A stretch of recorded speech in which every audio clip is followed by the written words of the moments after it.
If it happens, Bud Crawford, oh, absolutely. We'll be there, Stephen A. We'll see Bud Crawford and Canelo. And I want to see that fight. But I would rather see him fight Benavidez. I agree with you. Landing punches, like just the whole stat. Crawford is leading. And so I do think that it's a tough fight, but I would lean more towards Crawford simply of his, skill set. Power ain't gonna be able to sustain throughout the fight. Watch. Shannon Sharpe did not hold back as he cautioned Canelo Alvarez about the dangers of facing Terence Crawford. Live on air, he warned that despite fighting at 147 pounds, Crawford has consistently sparred with bigger men and handled them well. Sharpe stressed that Crawford is also moving up in weight, making him even more dangerous. His message to Canelo was clear. Underestimate Crawford and you could be making a serious mistake. Daniel Jacobs carefully considers the technical aspects of both fighters before giving his opinion. He notes that Canelo Alvarez is powerful and experienced. They're not going to give me my due because I'm going to have 3 or 4 losses. And that's what's happening. Guys won't fight anybody that the fans want to see or a fighter that's deserving. You're absolutely right. David Benavidez deserved the fight Canelo, but Canelo doesn't want to fight him because he knows there's a greater chance of him losing versus Benavidez versus Bigger Charlo. And so that's what. Now, am I gonna go see the if it happens, Bud Crawford? Oh, absolutely. We'll be there, Stephen A. We'll see Bud Crawford and Canelo. And I want to see that fight, but I would rather see him fight Benavidez. I agree with you. But Terence Crawford brings an advanced set of tools into the ring that makes him an unpredictable and dangerous opponent. Jacobs highlights that Crawford's adaptability allows him to switch styles mid-fight, confusing opponents and neutralizing their strengths. This ability, combined with his sharp reflexes and ring IQ, could cause major problems for Canelo. Jacobs stresses that while Canelo has proven his toughness against heavy hitters like Gennady Golovkin, enduring Crawford's speed, precision, and tactical intelligence will be an entirely different type of challenge. For instance, when he fought the guy that he lost to just recently. Bivol. Yeah. Shout out to Bivol. He wasn't really able to find that niche there, but in spurts, you can see him adapting, right? And so the biggest difference between Bivol and Crawford is the size difference and the power. Even though Bivol was an ultimate boxer, he still was able to keep him off him with the sheer power and strength.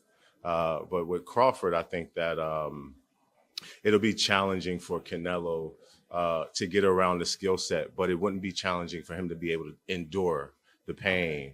And so that's what Canelo would, because the mindset too is, if you can't hurt me, no matter what you do, I'm going to keep coming forward. Yeah. So if Canelo could adapt that mindset, take the shots, because he's going to be throwing, and if you look at the stats too, in terms of punch output, in terms of landing punches, like just the whole stat, Crawford is leading. And so I do think that it's a tough fight, but I would lean more towards Crawford simply of his, skill set. Is this the biggest fight for his legacy? If obviously he wins, I think. Crawford. Yes. Yeah. I think it would be the biggest win. Sure. But given the fact that a lot of people, I think, expect Canelo to win because of the weight, where do you rank this in comparison to that huge fight with Errol Spence?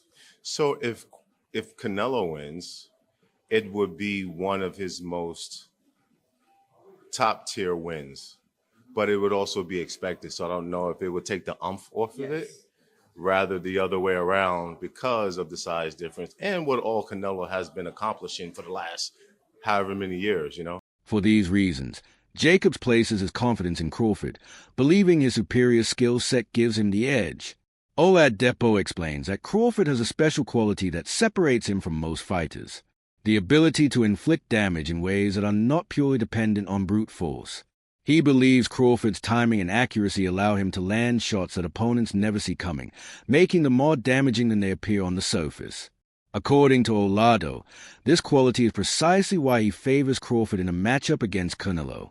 He argues that Alvarez, to put that pressure on himself, he's done what no one's ever done before. 2-time undisputed world champion.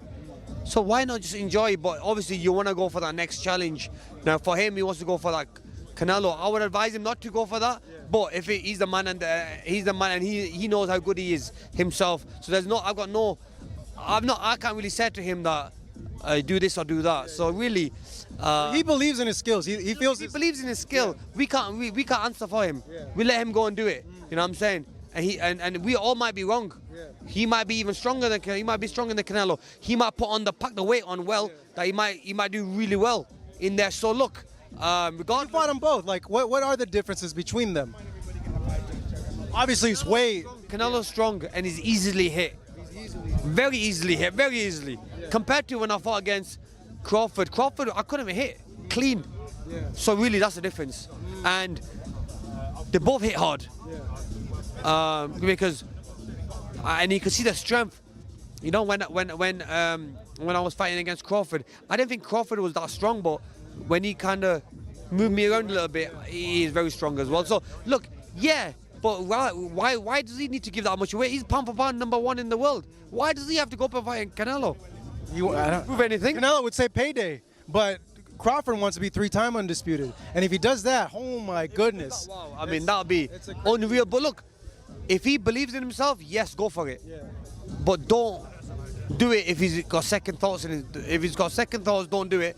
If he has to be 100% confident, and listen, I'll even go and help him for that if I have to. You know what I mean? Because look, I love Crawford. I think he's a lovely guy. Because I got to know him when I trained with him away from the boxing ring, away from boxing, and the guy's he's a diamond. You know what I mean? So if I can help him in any way, I'd love to do that. But look, but if I was him, just enjoy what you've got now, and don't take no risks.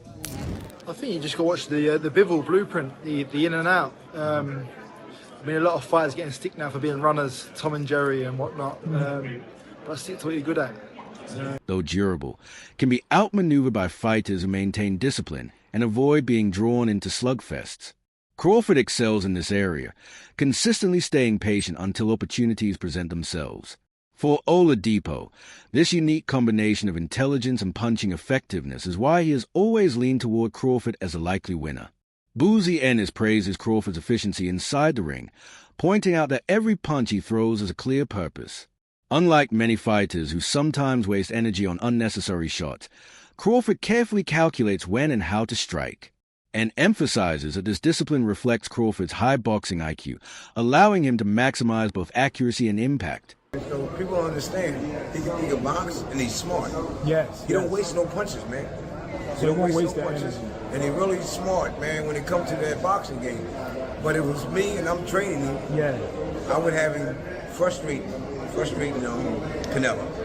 What I would do with him, I would hit him with some good shots, combination shots, because you know, Canelo got to be set to throw punches. That's right. That's right. You know what I mean? If Crawford boxing move, he don't like nobody to boxing move, and that's what I think Crawford is going to do.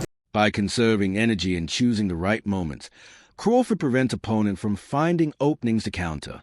This habit also makes him extremely dangerous over the course of long fights, as he maintains stamina while gradually breaking down his rivals.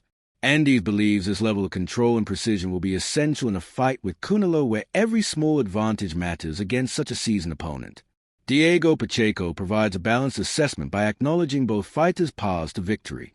He points out that Crawford, with his sharp technique and defensive awareness, is more likely to accumulate points across 12 rounds rather than stopping a fighter as resilient as Canelo. Your thoughts on that Canelo versus Crawford fight? How do you see that fight going, and what's your prediction? That's a very, very good fight. You know, two great fighters. I grew up admiring them my whole life, you know, so I'm excited for that fight. I think Crawford is a hell of a fighter. You know, if it goes the distance, he might be able to get that decision win. But I think if there's a knockout, then it might be Canelo who's getting the knockout win. But I'm ready to watch the fight. You know, I'm going to be a big fan that night, and just be rooting for both guys. You know, they're both great fighters. On the other hand, Pacheco recognizes Canelo's immense power, particularly to the body, which gives him a legitimate chance of scoring a knockout if he connects cleanly. According to Pacheco, this contrast highlights the styles at play. Crawford's mastery of distance and combinations against Canelo's heavy hands and pressure. The outcome, in his view, will depend on which fighter succeeds in dictating the pace of the fight. Aid Oladipo reflects on Canelo's career trajectory, noting that while the Mexican star remains elite, he is no longer the same unstoppable force he once appeared to be. He recalls a Golovkin rematch in 2018 as a peak version of Alvarez, a night when his skill, strength, and confidence seemed unmatched. Fought a very, very good Canelo. I don't think that Crawford is fighting the best Canelo anymore. Again, the Canelo I'm talking about, I mean, second Golovkin fight, I thought was fucking incredible. That was, when was that? Geez, that feels like a long, long time ago. Second Golovkin fight was 2018. So I'm saying peak Canelo, although still very, very good people, peak Canelo for me was 6 years ago. It's a long time, or 5.5 years. That's a long time. In fact, exactly 15th of September. So it'll be to the day 5 years. Have I got them? What was I talking about? Sorry, almost 7 years ago. Jeez, that's a long time ago. Where some might say peak Crawford was Errol. So, shit, I didn't realize how long ago that was. And he's clearly not that same guy anymore. It clearly isn't. He's no longer fighting elite fighters. I mean, unless you're going to say William Skull was elite, Edgar Berlanga, no, Munguia, no, Jamel, no, John Ryder, no, third Golovkin fight, no. So he's no longer fighting the best, but he still is very good, and he's still a top 168 pounder. And I think this is why people are saying it is a 50-50 fight now, because we can see the deterioration in Canelo. Like, say what you want about William Skull. Canelo looked poor in that fight as well. Everyone's like, oh, William Skull ran. Well, Canelo didn't cut off the exits. Canelo wasn't great himself. Canelo's punch output was horrendous. So we can clearly see the deterioration. That said, he is the naturally bigger guy. I just mentioned the fact that Crawford's put on size, but the naturally bigger guy in this weight class is Canelo. That has to count for something. Oladipo underlines that this was 7 years ago, and since then Canelo's performances, though still strong, have shown signs of decline. He suggests that sparring with young and hungry fighters like John Boots Ennis might be an effort to regain sharpness that has naturally faded with time.